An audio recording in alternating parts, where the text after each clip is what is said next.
So I was easily able to kind of take the rules and kind of tidbits and tools that I was learning from the private foundation side and start applying it to my for-profit clients too, who started to engage in, used to be called corporate social responsibility investing, and then it was called ESG, and now it's called impact investing, whatever it is, and basically having some sort of non-financial priority in making the investment. And that's what I was put up on partner on eventually, is basically developing that whole plan and having it work for me. And it was so fun. It was just a great opportunity and experience. Did you know the average person will work 90,000 hours in their lifetime? What if you could use those hours to find fulfillment and become a disruptor for good?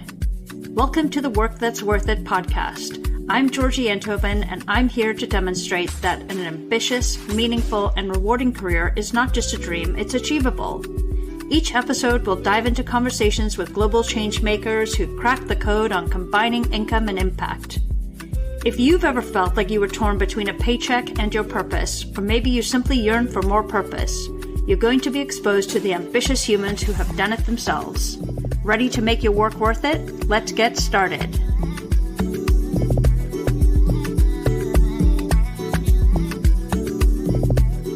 Today, I want to introduce you to Miranda Lindl O'Connell, who is a powerhouse businesswoman with a great heart and has been able to build a rewarding and ambitious career aligned with her values and principles. With deep legal experience, today she uses her law expertise at Builders Vision as Senior Counsel of Impact Investments. In this role, Miranda advises on the execution of investments primarily made by Builders Initiative and Builders Asset Management to maximize social impact. She has a true passion for impact and has developed extensive experience creating and investing in innovative investment vehicles and structures to achieve impact-oriented goals. Before joining Builders Vision, Miranda built expertise as a leader of ESG and sustainability at a global law firm, serving as managing partner of their San Francisco office. In her early days of working, she worked as the race director for the San Francisco Marathon. Hi, Miranda. It's so great to have you on the podcast. Thank you for being here. Thanks for having me. It's so nice to be here. Yeah, really great. Well, I just wanted to jump in and get to all that we can talk about because there's probably a long list of things to chat about. But I wanted to ask you about the quote that I saw you had in your LinkedIn title, which was "Start where you are, use what you have, and do what you can" by Arthur Ashe. What inspired you to put that on your LinkedIn profile? Yeah, no, great question. I heard it from someone else when I was sitting in a presentation about impact investing. And it struck me because now I'm at a certain stage of my life and my career where I can have a lot more impact than I could when I was younger and have much more tools available to me and resources available to me now. But that doesn't take away from the fact that a lot of these problems and projects that we try and tackle in life, whatever phase we're at, are really huge. And you have to really think through all the different steps and face a lot of setbacks and how to just continue to keep moving forward and kind of keeping the faith on whatever your goal is, no matter what your obstacles are that are coming your way. Yeah, so like the motivation to keep you on track. Absolutely. Yeah. I was hoping that you can share a little bit about where you are now in your career and what makes it worth it for you. Yeah, sure. So I'm an attorney by training. And I work for Builders Vision, which is this great organization that was started by Lucas Walton, who's a Walmart heir. And he really cared about the environment. And so he created an impact investing platform that really focuses on 3 silos, which is healthy oceans and sustainable food and agriculture and the climate and energy transition away from oil and gas.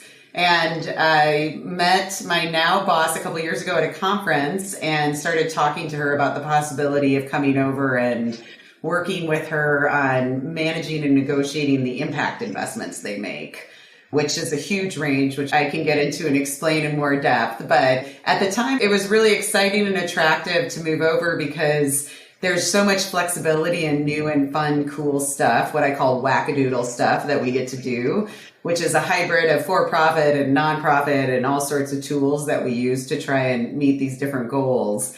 And I got really excited about it because I had been working at a large law firm and had really created a niche for myself in doing impact investing.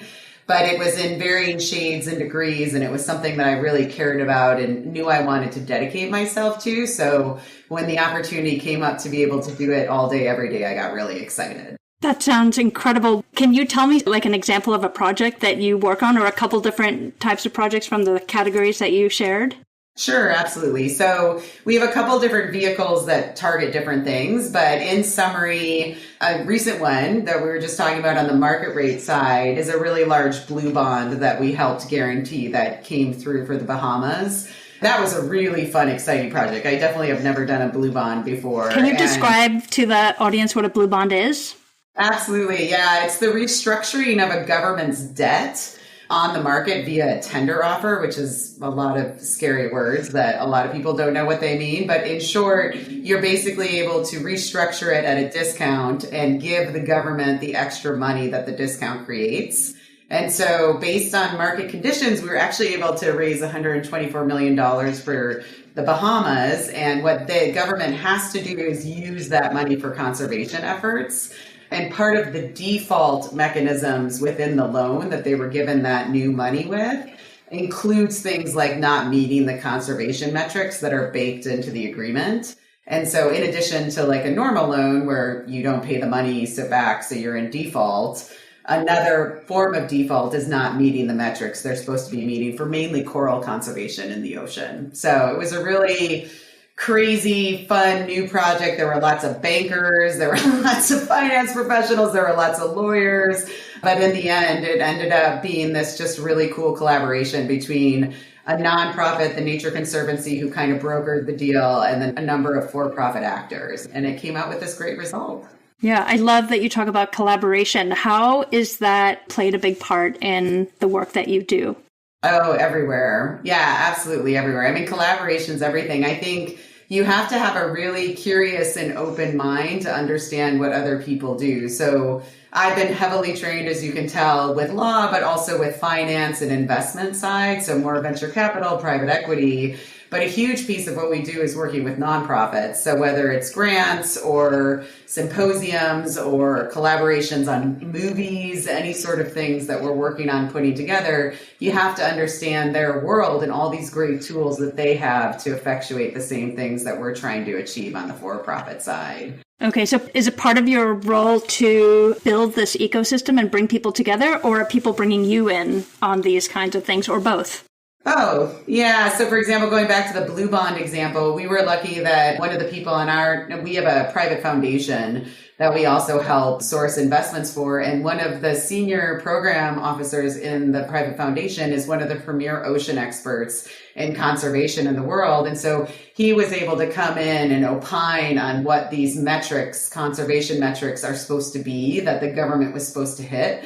And if we didn't have that expertise, we could bring in all the bankers in the world and we would have no idea what metrics we're supposed to have them set in order to meet the ocean conservation goals. So it was a great collaboration. Yeah, so you must be working on some amazing projects, and it sounds like they're large scale as well. So you can definitely have a big impact. Absolutely. And they can be small scale too. One of the other examples is that one of the other vehicles we have is really more market creating, especially in oceans. There's not a huge market for oceans products and companies and different things that we invest in. And so we go in really early stage, smaller checks, and play much more of an advisory role to help the company really get started and get going, in order to just kind of create a market of products that doesn't even yet exist. So it's kind of a combination of really big stuff as well as really small stuff to try and create more space for it. Okay, so part of what it sounds like on those projects is also to absorb a lot of the risk to like an unknown markets to try and get these projects off the ground. Whereas if they were raising money in a like normal financial situation, they would be held to metrics that maybe they couldn't reach. It was still experimental. Exactly. Yeah. And it's catalyzing others that go in. So we'll go in first, take the bigger risk, and then others will see we'll have done that and then join in the next round. Or we'll even just take different economic metrics to take on more risk so that others will come in and fund this. Yeah. I know that you had a long time working at a law firm, and I would love to chat about that experience that you had. And It looks like, from what I've read, that you were able to position yourself in that law firm for projects that really had value to you. And I wonder how that works in law and if you can help us navigate that and share your insights. Absolutely. Yeah. I mean, that's a harder example, but probably one that's more important, because how do you work within a really large institution to still find purpose that will make you want to come to work every day and that you really value? And that can be harder, right? Especially if it's a really huge firm, which it was. It was a great firm. It was a good place for me, which is why I was able to stay for so long and really just grow and develop. But I think it requires two things. The first is I had two great mentors who really, I always say trained me and made me the lawyer I am today. And one of them in particular had this kind of great business plan. And one of the things to know about law firms is that it's hard to know this when you're first going in from law school, and I'm sure it's the same in these really large banks. But in the end of the day, if you're going to become a partner or someone who's really the one originating the business, it's actually quite entrepreneurial. Like, you can think about your own ideas and what you want to achieve, and hopefully, and if you have a good business case and a good market for it, they'll accept it and promote you to partner, and you can really run your own little silo of business that's focused on what you want it to focus on. I definitely did not know that when I was a junior associate at the firm and had no insight into that or even recognition that that could be the case. But one of the two senior partners I was working for kind of came up with a business plan during the Great Recession. So starting in 2008, and he probably had it before then, but it really became relevant to me during that time because when all of the business died during recession and you're a transactional associate at a law firm, you can't make your billable hours. You're about to be laid off because there's not enough work to keep you busy. So one of the people that was keeping me busy was this guy, and in his collaboration with a tax partner whose entire book and business was nonprofits. It was all really large private foundations and nonprofits and public charities. And we were working with them to make their investments for them. And so they were the ones that, even though everybody else was dead and was making no investments, not doing any activity on the investment side, they were still doing it. So I ended up developing this expertise of doing for-profit and nonprofit investments for private foundations. So a lot of the large foundations on the West Coast, so the Gates Foundation, the Omidyar group of foundations, a lot of different ones, and then some of the bigger ones in the Midwest and the East Coast too. And it really taught me how to start incorporating non-financial objectives into investments and how to hold people accountable for them. So if you're making investment, which private foundations, for example, can make an investment intentionally not to make money, they're called program-related investments or PRIs, then you have to figure out how to hold them accountable for non-financial objectives and to bake that into the deals. And there were some huge blowups. A lot of them were very public. There were a lot of problems that came out of it that I learned so much from and developed an expertise on how to basically do this kind of hybrid version of investing. And then because I lived in San Francisco and there were all these kind of tech entrepreneurs and billionaires that were coming up that are my generation, they themselves in their family offices and the private foundations they were forming and even their for-profit entities were holding themselves kind of the standard of social responsibility and investing. So I was easily able to kind of take the rules and kind of tidbits and tools that I was learning from the private foundation side and start applying it to my for-profit clients too, who started to engage in, used to be called corporate social responsibility investing, and then it was called ESG, and now it's called impact investing, whatever it is, and basically having some sort of non-financial priority in making the investment. And that's what I was put up on partner on eventually, is basically developing that whole plan and having it work for me. And it was so fun. It was just a great opportunity and experience. It sounds like you really like to be in an area that is experimental and, as you said, entrepreneurial. Would you have known that about yourself at a young age? Or is this something like, it's like almost like you've got the best of both worlds. Like you're in a structured environment with a steady job and you get to be entrepreneurial and experimental in the process. No, it's a great mix for me. I often think I maybe should have gone to business school instead of law school because I don't think I'm a normal lawyer that way. I think a lot of lawyers like to rely on precedent and doing something they've done in the past. I am a little bit of the opposite and have gone through enough personality tests now to know. I don't think I knew it when I was younger that I always like the next new thing, to try it and see if it'll work and learn from it, and, don't have a huge ego attached in being right, and just would rather, find the right solution or move it forward. Exactly. Yeah. Exactly. Yeah. But yeah, when I was younger, I think I just, I was really passionate just based on the experiences I had before I went to law school about trying to do something that made sense to me and was kind of good for the world. And law firms really do have great pro bono programs. And so I cut my teeth a lot on those when I was a junior associate before all the other work started coming through. And so that would just be a piece of advice, is like, if you can take advantage and find a law firm that really does offer and gives you credit for your billable hours for pro bono work, like that's a great way to get started on it. Yeah. So I met you many, many years ago when we were very young. And at the time you had started your career and you were working for the San Francisco Marathon. And I wonder if you can take us back to those years where you were following something you were really passionate about, and then what changed for you to take such a dramatic career shift? Sure. Yeah. So I moved out to San Francisco in college and followed my older sister, who you know well, and started working for internet companies, they were called at the time, because this is like the late 90s and early 2000s.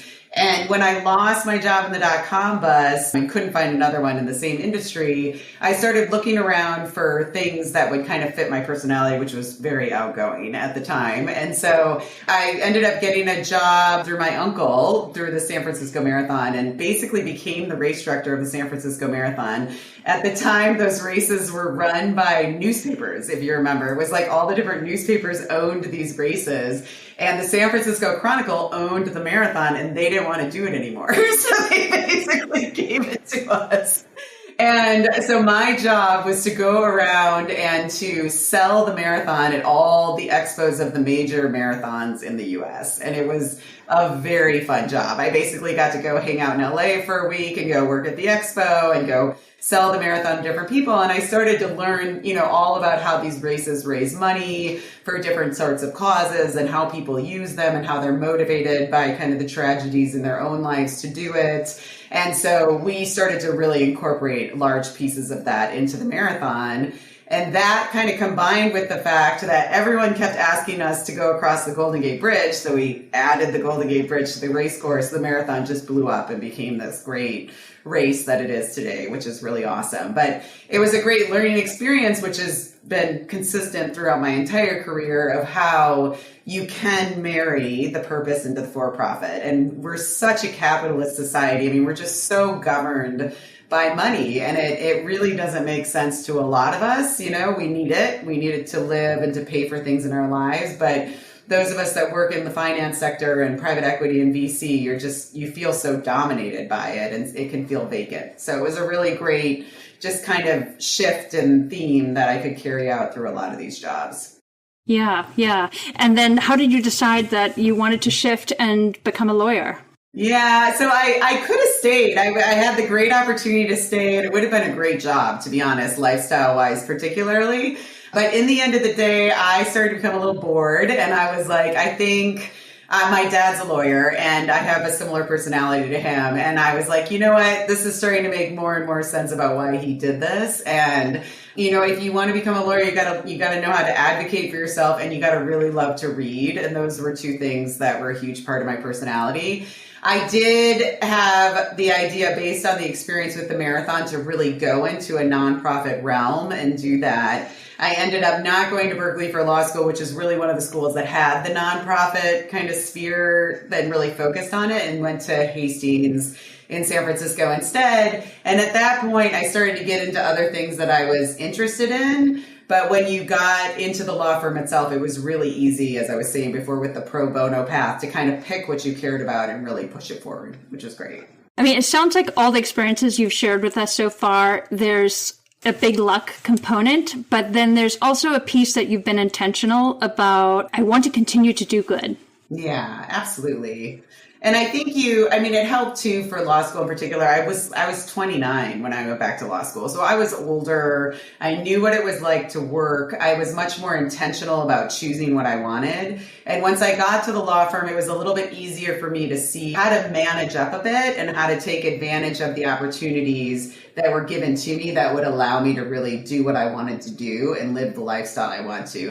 There's kind of a resignation when you join these big law firms and investment firms that you have to kind of abide by that culture. And I fought that, and I found a way to find a lot of room within it to kind of create what I wanted to the best of my ability. It wasn't perfect, but it was pretty good.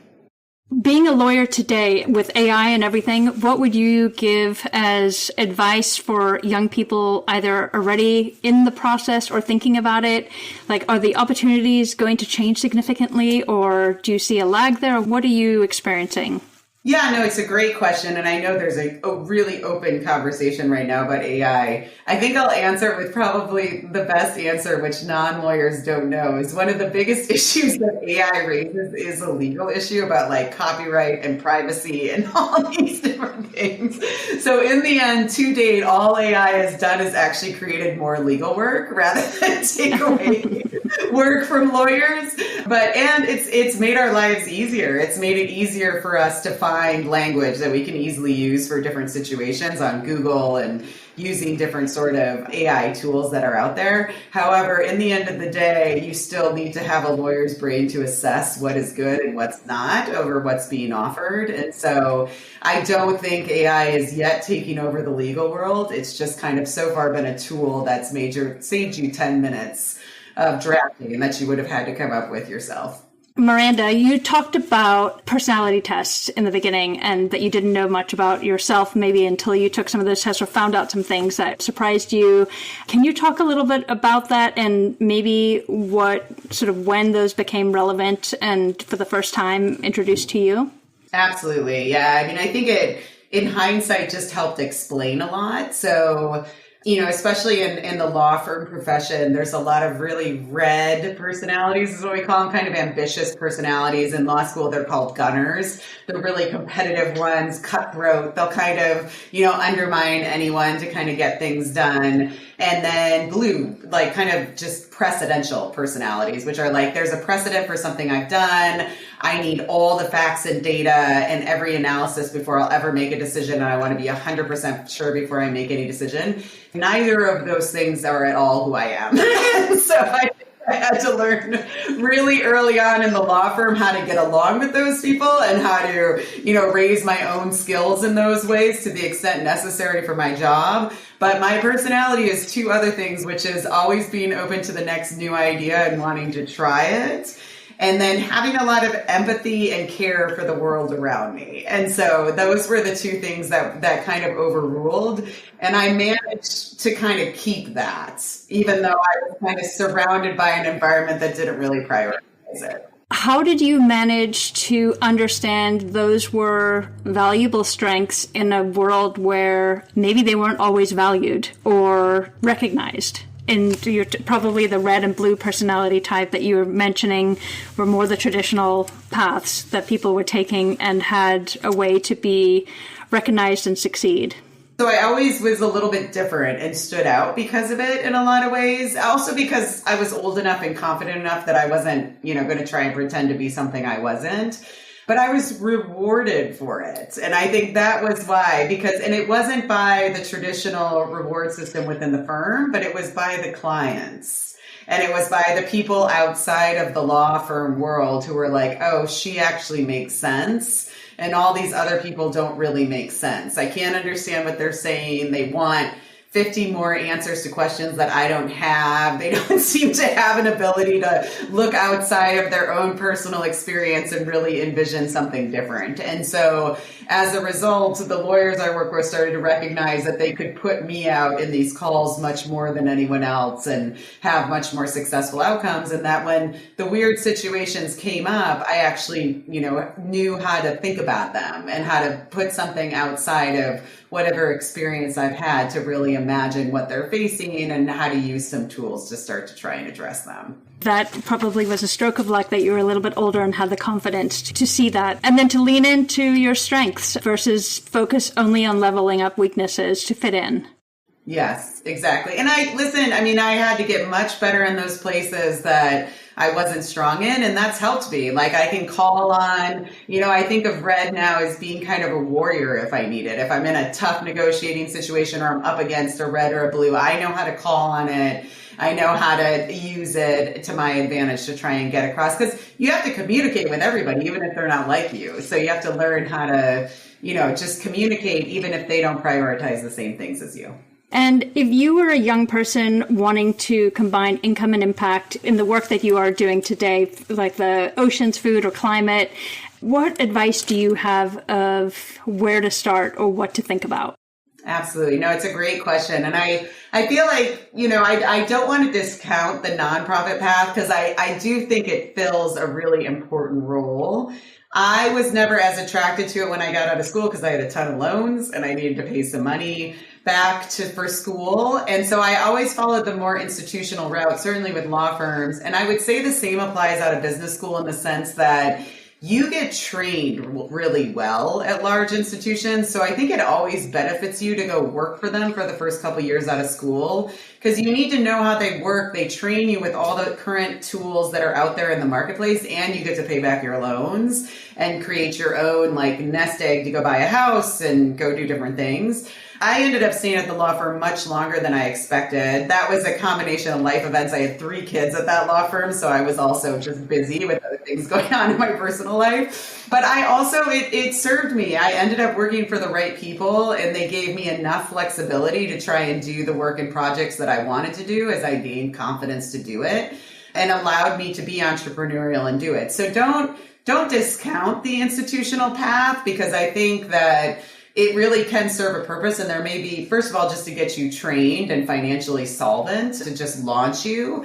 And it may give you more flexibility than they think they will. Like a lot of them have been shifting, especially in the more ESG and impact space, to accommodate their own clients that are starting to demand, having that level of expertise in something other than just straight up making money. So that's the path I followed. It was a good path for me. There are certainly so many other paths.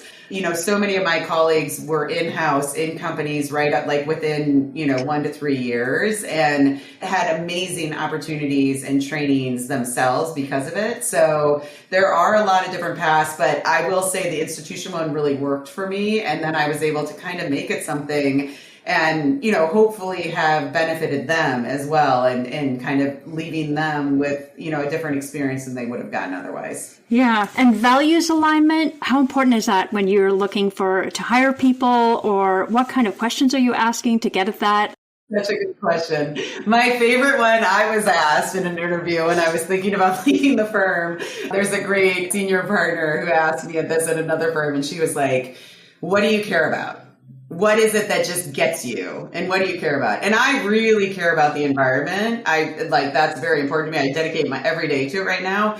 But what I actually really care about is women. And that's the most important thing to me, and women just starting to assert their own financial and economic rights throughout the world right now. And so that's one of my favorite questions is what do you really care about? But my second favorite question, and this applies no matter what job you get, is please tell me an example of something that you faced that was impossible to solve, and what did you do to try and make it happen? Because I think that whether it's project management within a large institution or you're working at a small nonprofit and have no resources, those are the skills you need, is to try and figure out how to project manage something and move it forward and get it done. And this is going to be a random question for you, but I know that you have 2 siblings, so there's 3 kids in your family, and all of you are values oriented and mission aligned in your work. And what do you think your parents did to raise you to instill that? Because that feels rare. You're all successful and you're all mission oriented.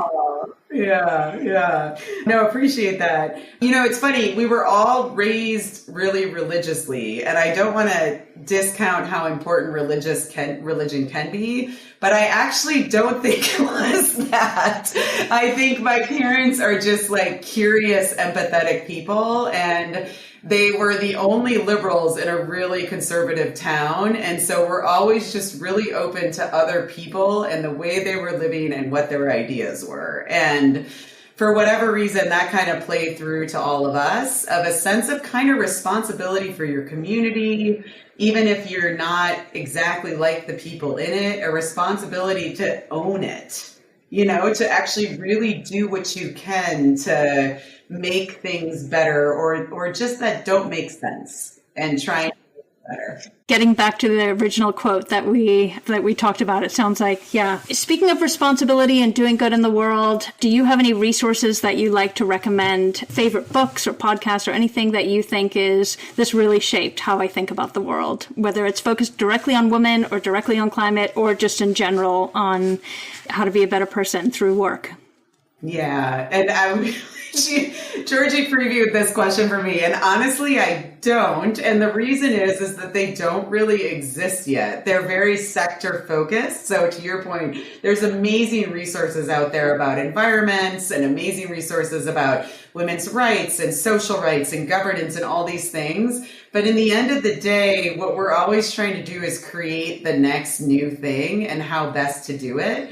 So I've just mainly learned from my mistakes and been open and just said yes to experiences that come through. And when people ask me questions that I don't know the answer to, I'm like, wow, that is an amazing question. I have no idea how to answer it, but I'm so excited to try and figure out how to do that. What's going to keep you up at night for the next 3 months? Exactly. So my advice is just to be open and just to say yes to things. Yeah. Well, thank you so much for sharing all this wisdom and agreeing to come on the podcast. And it looks like your day-to-day job is so interesting and you've put in some blood, sweat, and tears to get there. So just really appreciate hearing your story and the inspiration that you impart for my listeners. Thank you. Oh, thank you, Georgie. It's been so fun. My pleasure. All right. Well, take care.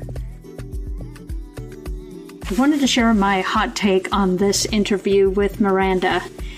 You guys can't see it because you're listening to it, but she had a smile on her face for most of the interview. Yes, she's a happy person, but more importantly, she really enjoys her work. I also wanted to emphasize the importance of finding a place after your education that will allow you to pay off your debt.